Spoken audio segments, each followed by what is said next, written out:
In this video, we'll solve a challenging derivative problem involving inverse sine functions and trigonometric substitution. Let's start with our problem.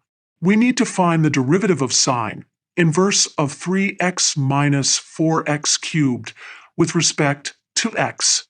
This is a complex expression, so let's solve it step by step. First, let's make a substitution to simplify our work.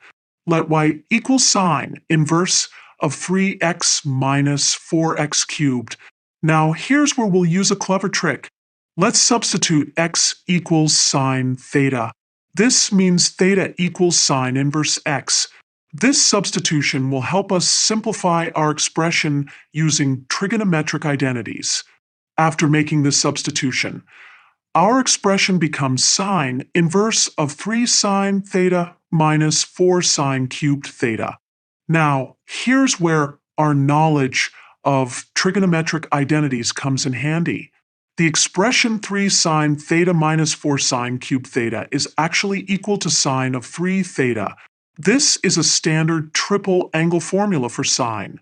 Therefore, our expression simplifies to sine inverse of sine 3 theta, which is just 3 theta, since sine inverse and sine cancel each other out when properly composed.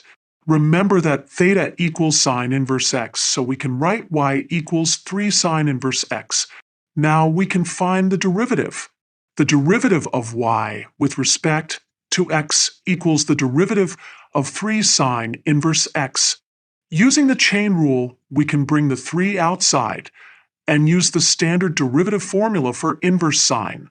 Finally, our answer simplifies to 3 over the square root of 1 minus x squared. This problem showcases the power of trigonometric substitution in simplifying complex derivatives. The key was recognizing the triple angle formula and using the properties of inverse functions.